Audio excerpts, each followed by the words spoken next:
Hello everyone, this is Lien and welcome back to the Rachelle Anne Miller YouTube channel. I'm glad that you're joining me today for this fun birthday card that I am going to create using the birthday bird from Rachelle Anne Miller.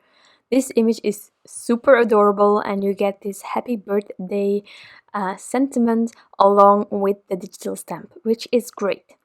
So I printed it out on Translucite Perfect coloring paper. I used a laser printer, but in case you don't have a laser printer, no worries. I previously had an inkjet printer, and although he died on me and I had to change up my printers and I went for laser, I also was able to color, at least with Copics, with the inkjet printer.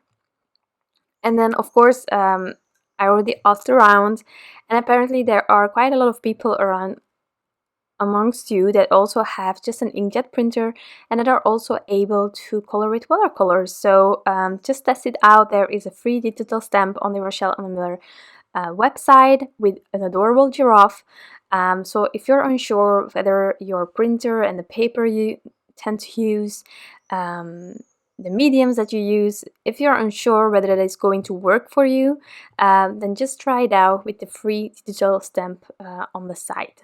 And that way you're sure that you will have a lot of fun if that succeeds. Okay, so here I am coloring with my Copic markers.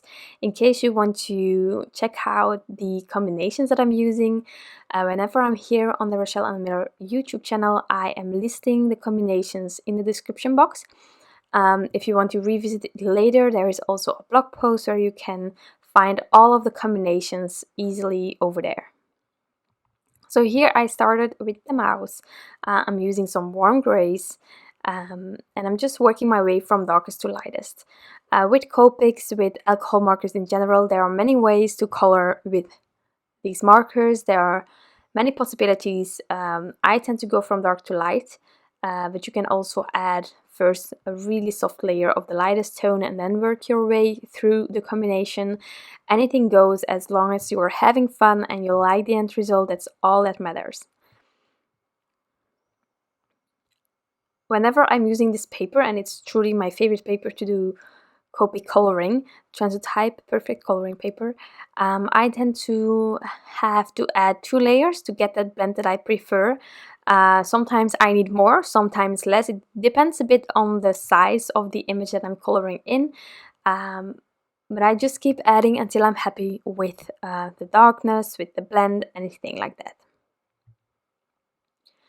So in my mind, I had this idea to make it quite colorful. And so I'm first adding all of the neutrals, a bit of the warm grays, the browns.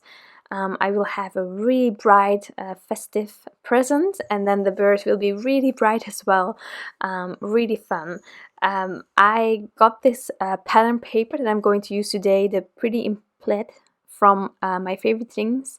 I got it a while and I haven't used it enough yet, so I intended to use it today, and there is this one paper in it with diagonal stripes, really colorful, all the colors of the rainbow, and it's so stunning. And just any color that you use on the present or on the bow from the bear or on the hearts will be represented in that pattern paper. So that's really handy. Whenever I'm using pattern papers, I'm making sure that some color is returning in the coloring somewhere on my card. That way it will always work. I first had the idea to use horizontal stripes because this gorgeous pattern paper is also in not diagonal stripes, but I needed the diagonals. You will see later on why. But here I'm just coloring my way through all of these elements, these floating hearts getting the same color as the bow from the bear. And then we will let the other things pop on top of this card as well.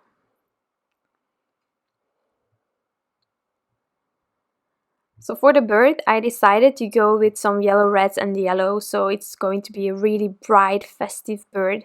And that's what I really love about this card, the brightness of this adorable critter. And then I will reuse part of this combination on the bow of the present. and that way everything will, well, sort of match together, because I am repeating colors, but at the same time I'm using more than what I would normally use. I tend to keep my coloring quite simple, and repeating lots of colors here on this card, well, I think there are quite a lot of combinations going on, but not too much either.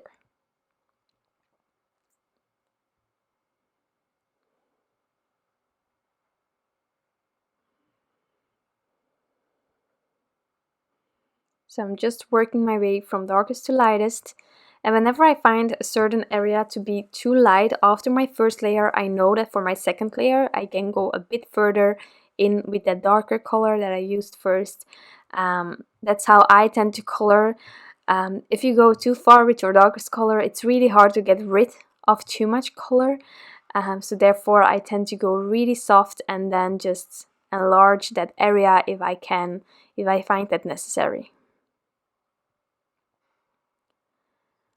And then the only thing I have to do is that present.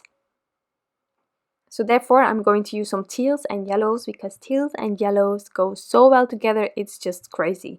I adore it.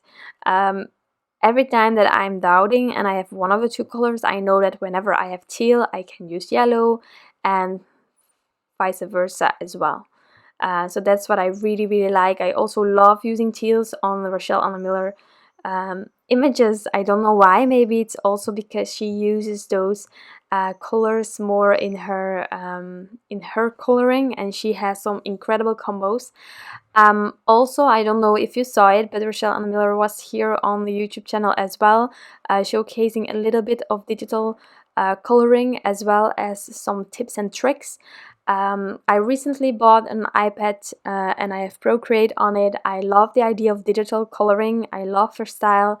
So I was really excited when she shared her process, and also the tips that she shared to be able to really quickly have the digital stamp as sort of more a background to be colored in easily. So definitely check that out if you want to color digitally as well. She has some great tips in those videos that she already shared here, and I'm just hoping that there will be more coming, because I just adore it. Okay, so now before doing all of the rest, I'm just trying to add a bit of a shadow. It's just scribbling a bit of grounding here and there. There is no logic in what I'm doing. I'm also trying to do it a bit straight, but I tend to hold my paper a bit diagonally, so most of the time my grounding is a bit wonky. In case you're unsure, you can always use a T-square ruler to see whether your horizon is sort of straight, you know. And then for, well, let's create a card with it. I am going to create a vertical card, and I wanted to have a gorgeous border. And then I will use my pattern paper to come from underneath. So I took the Sweet Feline. This is an older die set from Mama Elephant. And I just adhered it kind of straight. I die cut it only the bottom half. The top I will die cut here with the A2 layers die from Waffle Flowers. That will give me my gorgeous rectangle on top. And then I will be able to use some pattern paper coming from underneath. So I'm using my grid mat to make sure that my rectangle here is going to be straight on top of the panel. And then I'm going to secure it with some purple tape, run it through the die cutting machine, and then I only have to cut out my pattern paper that I need. So there we have our colored panel that is slightly shorter than an A2 size. And now we have to fill up that other area. So as I said, pretty in plaid, some gorgeous papers. And I'm going to use this amazing rainbow kind of diagonal striped pattern paper. I cut a piece from this paper. I added some adhesive on top of my card, and then I am going to trim off the excess. This is how I like to work, because I just am terrible in trimming my pattern papers straight down. So this way I'm sure that it is covering the panel enough, and then I can trim off the excess, keep the excess in that plastic bag where I keep the pattern paper in as well. And then I'm going to add some foam tape on the back of this colored panel. And once it's completely covered, I'm going to remove the backings, take my time to align it on top of my card base. And then we will just add a few finishing details with some glossy accents.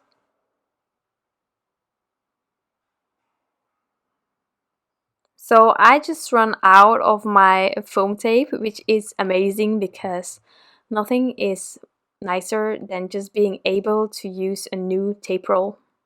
Personally, that's what gets me up in the morning, and it doesn't happen a lot, but whenever I get close to that point, I'm always really excited because, well, new supplies are always amazing to use. I just adore it. So I'm removing all of the backings. And then we will add it to the card base, and then we have that lovely border and that pattern paper peeking from underneath, which is just gorgeous. A tip to help you align it is to put it in the corner of your MISTI or anything else with a higher border, and then press that other panel also in that corner before pressing it down. And that way it's normally aligned completely straight. I think I have this tip from Kari Zilski. She's amazing. So I just added some glossy accents to the hearts, and that is going to be the birthday card. Really simple, really bright and festive with all of those colors. I had a lot of fun creating it. I hope that you enjoyed it, that you enjoyed this video. You can always give it a thumbs up if you did. I want to thank you all for stopping by and taking the time to watch this video. I truly appreciate you all being here and crafting with me. Thank you so much. I wish you all an incredible day, and I'll be back soon. Bye!